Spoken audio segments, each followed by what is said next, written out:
Hallelujah, praise the Lord. உங்கள் யாவரையும் இயேசு கிறிஸ்து நாமத்தினால் இந்த காலைவேளையில் வாழ்த்துகிறேன். பிரியமானவர்களே, கர்த்தருடைய வார்த்தை ஆசீர்வாதம் மன்னா மூலமாய் உங்களை சந்திப்பதில் மகிழ்ச்சி அடைகிறேன். கர்த்தருடைய வார்த்தை ஒவ்வொரு நாளும் நம்மை பலப்படுத்துகிறதை அறிந்து நான் கர்த்தரை ஸ்தோத்திரிக்கிறேன். உங்களுக்கு இந்த காலைவேளையில் எந்த சூழ்நிலை, எந்த போராட்டம், எந்த பிரச்சனை, எந்த காரியங்கள் உங்களுக்கு விரோதமாக இருந்தாலும் தேவனுடைய வார்த்தையை நம்பியிருங்கள். கர்த்தர் சகலத்தை மாற்றி அமைக்க வல்லவராக இருக்கிறார். அல்லேலூயா.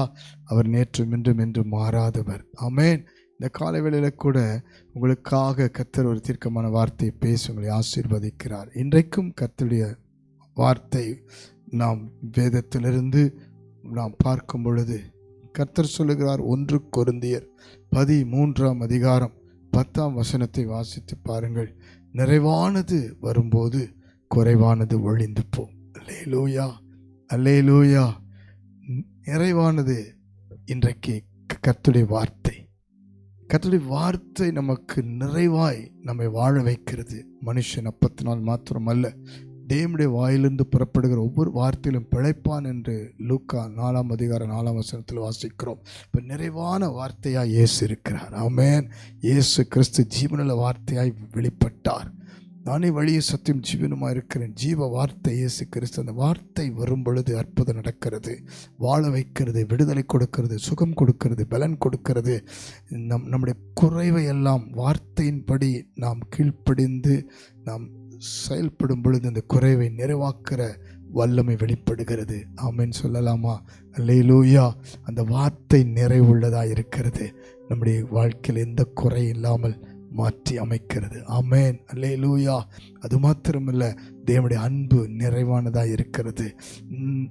நம்முடைய வாழ்க்கையில் நம்முடைய மாம்ச அன்பு, மற்றவருடைய அன்பு, உலக அன்பு எல்லாமே ஒரு குறைவை நாம் பார்த்து கொண்டிருக்கிறோம். இன்னைக்கு பணத்துக்காக, பொருளுக்காக, தேவைக்காக, ஆசைகளுக்காக, இச்சைகளுக்காக இன்றைக்கு அடிமைப்படுத்துகிற சில அன்பை பார்க்கிறோம். நமக்கு அந்த காலகட்டங்கள் வரைக்குமே ஒரு குறிப்பிட்ட காலம் வரைக்கும் தான் அந்த அன்பு. ஆனால் ஒரு பிரச்சனை, ஒரு பாடு, ஒரு துக்கம், வேதனை வரும் பொழுது அந்த அன்பு உண்மையானதாக இருந்தால் வேதம் சொல்லுகிறபடியே சகலத்தை தாங்கும், சகிக்கும். அன்பு அந்த எந்த விதத்தில் அன்புக்கு பொறாமை இல்லை. அன்பு தன்னை புகழாது. அதுக்கு எந்த விதத்திலும் ஒரு மேட்டிமை வராது. அது தாழ்மையை கொண்டு வரும். அந்த நிறைவான அன்பு தான் இன்னைக்கு குடும்ப வாழ்க்கையில் தேவை. கணவன் மனைவிக்குள், பிள்ளைகள் பெற்றோருக்குள், சமுதாயத்திலே, சபைக்குள், விசுவாச வாழ்க்கைக்குள் அந்த நிறைவான அன்பு இயேசு கிறிஸ்து. அவர்தான் நாம் பாவிகளாக இருக்கலே நமக்காக மரித்ததினாலே அந்த சிலுவையில் அன்பை வெளிப்படுத்தினார் என்று சொல்லி நாம் வேதத்தில் வாசிக்கிறோம். பிரியமானவர்களே, இன்றைக்கு அந்த நிறைவான அன்பு, அது மாத்திரமல்ல, தேவ கிருபை நிறைவானது. காலைதோறும் அந்த கிருபை புதிதாக இருக்கிறது. அந்த கிருபையினாலே ஜீவிக்கிறோம். பாவங்களை கர்த்தர் மன்னித்து நம்மை பரிசுத்தப்படுத்தி ரட்சிக்கிற கிருபை. அந்த கிருபையினாலே நாம் ரட்சிக்கப்படும் நிறைவானது கிருபை. என் கிருபை உனக்கு போதும், பலவீனத்திலே பலம் பூர்ணமாய் விளங்கும் என்று கர்த்தருடைய வார்த்தை சொல்லப்படுகிறது. ஆகவே நாம் நிறைவான கிருபை பெற்று கர்த்தரை மகிமைப்படுத்துவோம். அதோடு கூட ஆவியானவர் நிறைவானவராய் இருக்கிறார். தேவனுடைய ஆவியானவர் அப்போஸ்தலர் காலத்தில் பாருங்கள், பெந்தெகோஸ்தே நாளை நிறைவான அபிஷேகம் பண்ணினார். நிறைவான அபிஷேகம். அந்த குறைவை எல்லாம் மாற்றி போட்டார். பேதமை உள்ளவர்கள், படிப்பறிவு இல்லாதவர்கள், பயந்தவர்கள், மறுதலித்தவர்கள், கர்த்தரை விட்டு தூரமான எல்லாரையும் கர்த்தர் பாருங்கள், அந்த குறை உள்ளவர்கள் எல்லாம் நிறைவாக்கினார். இன்றைக்கு நம்முடைய வாழ்க்கையில் என்ன குறை இருந்தாலும், எந்த விதமான சூழ்நிலை நாம் கர்த்தருக்கு விரோதமாக இருந்தாலும் கர்த்தர் மன்னித்து நம்மை விடுவிக்கிறார். நம்மை அவருடைய ஆவிலை நிரப்பி பயன்படுத்த வல்லவராக இருக்கிறார். ஜெபிப்போமா? இப்பொழுது சொல்லுங்க, உங்ககிட்ட என்ன குறைவு இருக்குது? கிறிஸ்து இயேசுக்குள் மகிமையிலே உங்கள் ஆசீர்வாத குறைவுகளை நிறைவாக்குவார். ஜெபிப்போமா?